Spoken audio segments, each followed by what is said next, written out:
I've struggled with this dual identity all of my life. Tonight's World Cup match in Seattle between Iran and Egypt comes amid a war and tensions over pride. The reaction from FIFA this afternoon. And what's wrong with Oregon's economy? The council set up to look at it, just released its analysis and has big recommendations for state leaders.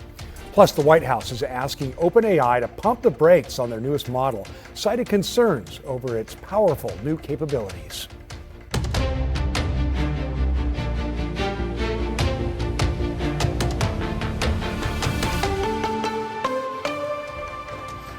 Taking a live look from our Providence Park sky cam at noon. Things are calm now, but tomorrow could be a different story.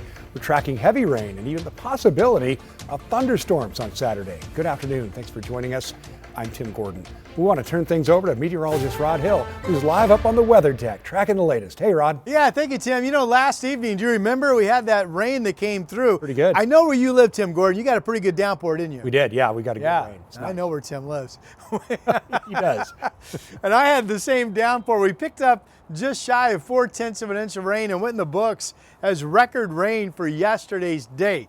Now, today, we're kind of in the middle. It's a lull in the action. So far, we've been mainly dry since the sun popped up. I don't expect much, if any, rain in any one spot this afternoon either. Here is a look at the radar, and again, we're in a lull in the action right now. You can see some rain showers mainly in the Cascades and over the Coast Range and up around Astoria. Very little here in the valley. Now take a look at this next graphic. KGW weather impact alert issued for tomorrow for possible rain delays due to downpours and maybe some thunder. If you hear a rumble of thunder, you're out and about tomorrow, make sure you seek some shelter. We'll take you through the Futurecast movie really quickly. Again, not much rain out there the rest of today, but our Futurecast movie does show. Go ahead and hit the button, Chris. There you go. Okay.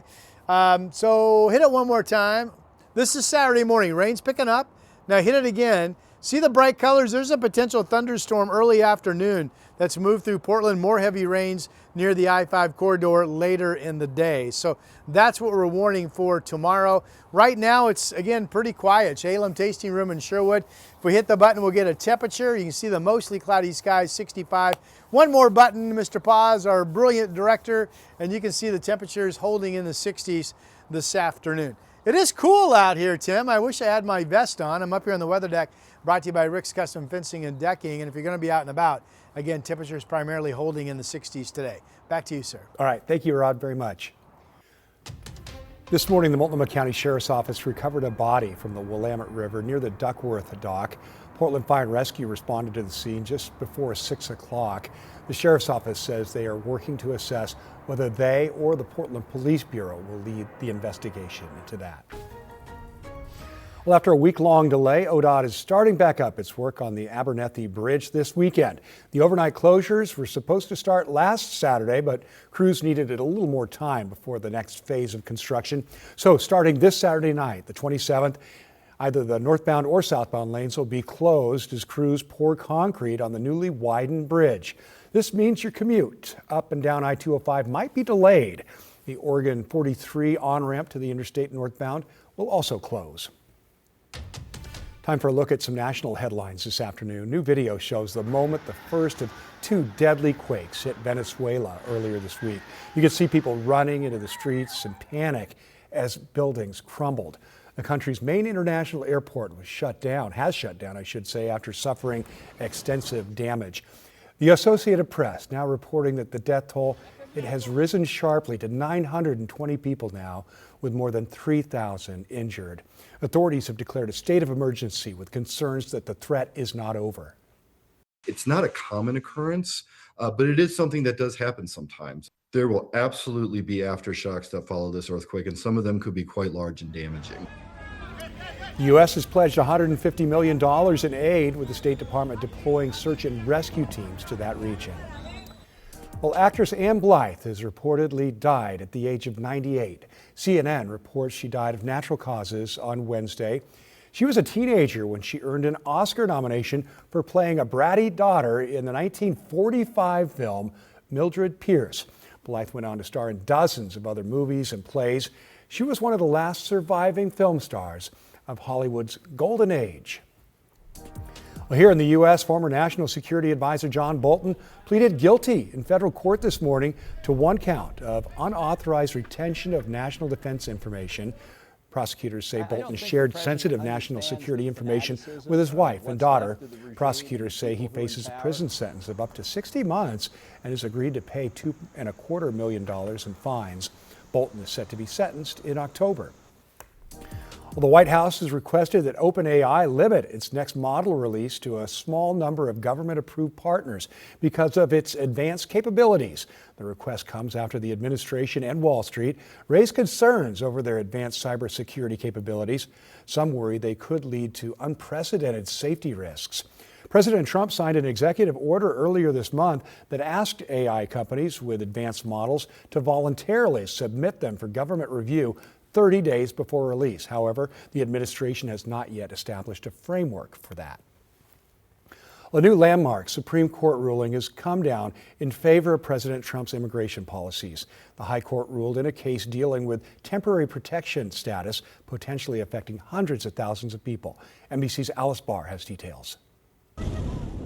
Consequential rulings from the Supreme Court backing the Trump administration's restrictive asylum policy and clearing the way for many more deportations, ruling the administration can strip temporary protected status from roughly 300,000 Haitian and 6,000 Syrian refugees who've been allowed to live and work in the U.S. for years after fleeing war or natural disasters. Families are here and kids are going to schools. Parents are going to work. Velez Dorsonville is a TPS holder who runs the Haitian Support Center in Springfield, Ohio. He and the community he serves are now subject to deportation. I used to know a USA where human dignity was valued, justice was valued, but it's no longer this. In a 6-3 ruling, the High Court's conservative majority found that lower courts overstepped their authority by second-guessing Department of Homeland Security decisions and rejected a claim that removing protections for Haitians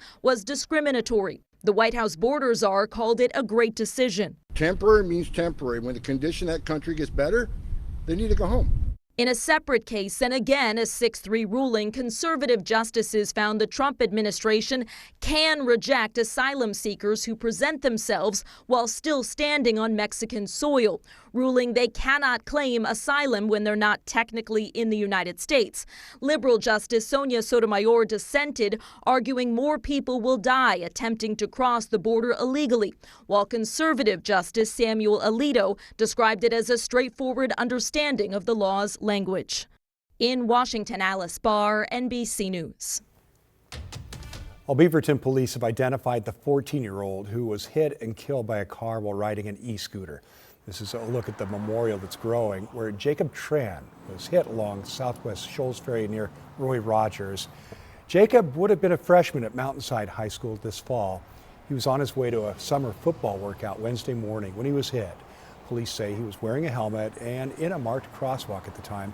The driver, who's 16 years old, is cooperating with police. In Hillsborough, 2 people are in the hospital with life-threatening injuries after a house fire. This happened just before 1:45 yesterday afternoon on Southeast Oak Street. Crews say this fire was especially dangerous. They had to rescue 2 people from the second story of that home while dealing with heavy smoke and flames. They got one person out through a window and had to cut a hole in the wall to save the second.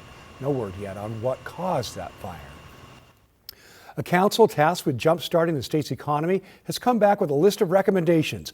Oregon's 15-member Prosperity Council was set up by Governor Tina Kotek back in January. John Adams has more on what the council thinks will revitalize the state. This report reads as an audit of sorts, recommending 10 things that Oregon can do to grow our economy here in the state. Now, the council says the state can look at a variety of approaches like cutting red tape around permitting and development and investing in higher education. They're also asking Governor Kotek to reevaluate Oregon's tax code, especially with recent changes to the federal tax code. The report lists some areas to address in the short term, namely tax breaks and changes to support entrepreneurship and and growth of family-owned businesses, plus longer-term adjustments to the state's estate tax. The council also recommending investing $250 million every 2 years to shore up the state's infrastructure. The overall goal, of course, making Oregon more competitive across the country.